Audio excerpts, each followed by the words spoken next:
Rekaman CCTV di sebuah swalayan di Padang, Sumatera Barat memperlihatkan sekawanan pengutil alias pencuri memasukkan beberapa makanan ke dalam pakaiannya. Dalam rekaman tersebut mereka berpura-pura membeli dengan mengambil barang-barang belanjaan ke keranjang. Namun mereka tampak mencari tempat sepi untuk memasukkan barang-barang tersebut ke dalam pakaiannya dan kabur.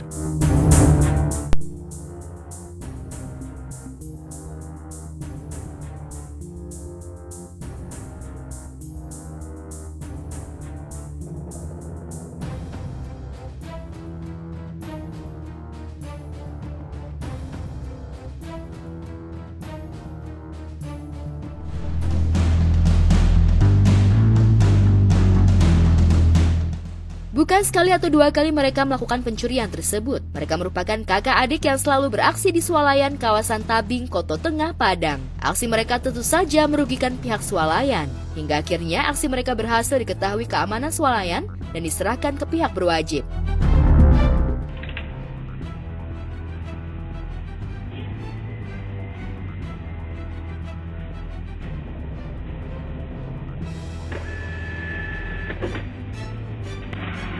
Kamu, gimana Bang Jek, apa tu tadi? Selanginya di mana? Pisang. Selangi pisang, mana kau? Main pisang tu tadi, suka pisang tu. Hubungan anak dua aku, suami isteri, si kakak. Tadi kakak kan dua. Kau di mana tu di kafe ambil kau. Ini tidak firma kau. Tapi banyak kau. Banyak abang. Woi, kau di mana saya yang ambil? Aku tampang ya, aku punya siapa kau? Punya ini. Koko, di mana saya ambil kau banyak ah.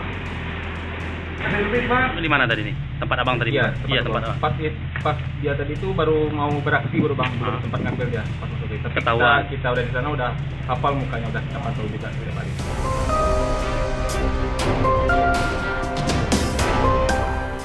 Luar biasa hebatnya pencuri kakak beradik ini. Ia sudah 30-an kali mengutil di swalayan hingga akhirnya tertangkap tangan. Lantas benarkah barang-barang hasil mengutilnya ia jual eceran dengan harga murah? Dan benarkah dalam sehari pelaku bisa meraup keuntungan hampir 1 juta rupiah? Masukin keranjang pura-pura belanja. Terus dikasih ke abangnya. Ini kakaknya. Berapa satu hari dapat uang? Ya berapa? Sekali ngambil berapa? 700.000. Dijual kemana ini? Decer di jalan raya. Terminal bus, angkot, abang nih. Sudah lebih puluhan kali lah bang. Udah puluhan kali. Nah kerugian pun memang udah mencapai lebih lah 10 juta ke atas abang. 10 juta ke atas. Cara dia ngambil caranya gimana nih? Biasanya itu yang pertama itu yang cewek ini pakai pura-pura dia itu kan belanja aja bang. Nah, jadi masukin lah keranjangnya, tutuplah sama barang-barang yang lainnya. Nah jadi masuklah yang tuh ini ke selangkangannya. Nah, nanti keluar ada satu bang. Nanti dia tunggu di luar pakai motor.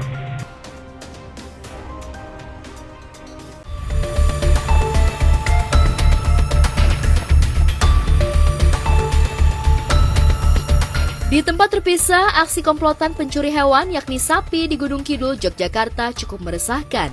Namun yang terekam CCTV kali ini adalah aksi pencurian sapi dilakukan oleh satu orang.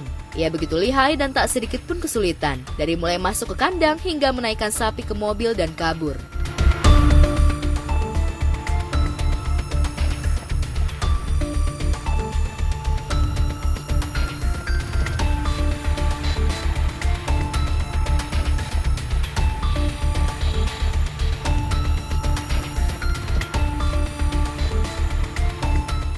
Dilakukan sendiri, jadi dilakukan sendiri pelaku ini, karena pelaku ini memang dia berprofesi sebagai belantik sapi, jadi dia lihai dalam membawa sapi, menaikkan dan menurunkan di atas kendaraan dan dibawa ke kanan.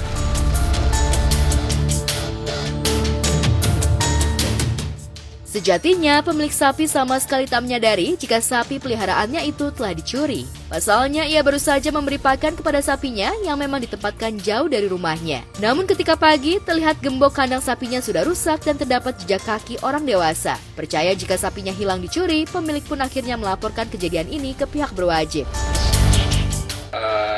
Di Polsek Tanjung Sari, tepatnya di alas suatu belah Magang ada kejadian pencurian hewan ternak yaitu berupa sapi, yaitu terjadi pada hari Jumat tanggal 19 Januari 2024. Nah, ini diketahui oleh korban itu hari Sabtunya jam 7 pagi pada saat akan memberi makan sapi itu tidak ada. Dan ini sapi ini diletakkan di ladang jauh dari pemukiman sekitar 1 km. Nah, pada saat itu tidak ada sapinya pada saat mau dikasih makan, kemudian memberitahukan ke keluarga, kemudian melaporkan ke Polsek Tanjung Sari.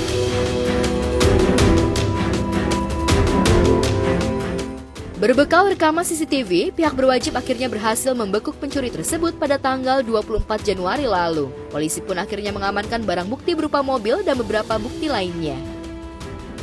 Dan proses kami setelah menerima laporan, kita laksanakan penyelidikan, dan hanya beberapa hari kami langsung mendapatkan sisik melik kalau di kami bahwa terduga pelaku kendaraan angkut, kemudian di mana sapi ini dijual. Artinya melalui penyidikan awal, kemudian kita laksanakan upaya paksa untuk penangkapan yang kita laksanakan kemarin.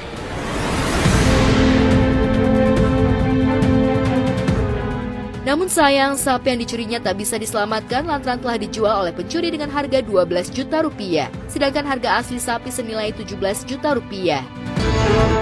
Satu kali, sementara ini baru satu kali terduga pelaku inisial AS ini melakukan pencurian hewan ternak berupa sapi ataupun tidak pidana lainnya.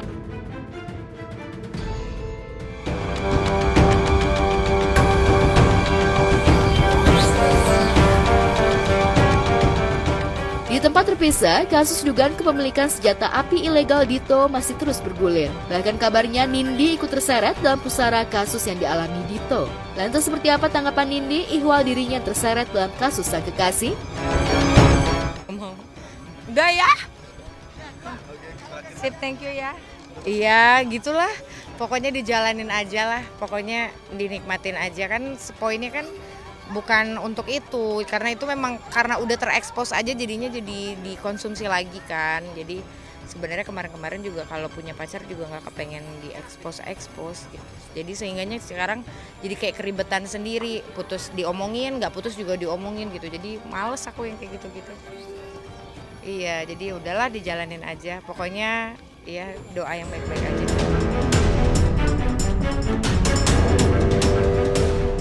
Cukup mengejutkan, ternyata Nindi dan Dito sudah lama mengakhiri hubungannya. Lantas apa yang membuat Nindi melepas Dito di tengah kasus yang melilit? Benarkah kisah asmara Nindi bubar lantaran ia ogah terseret dalam kasus senjata api ilegal? Ya banyak hal. Iyalah, daripada aku kan juga umurnya juga bukan muda lagi, bukan anak-anak Gen Z, punya buntut 2, terus harus pikirin kan masa depan buat aku, buat anak. Jadi kalau segala sesuatu tuh memang tidak ada masa depannya, buat apa?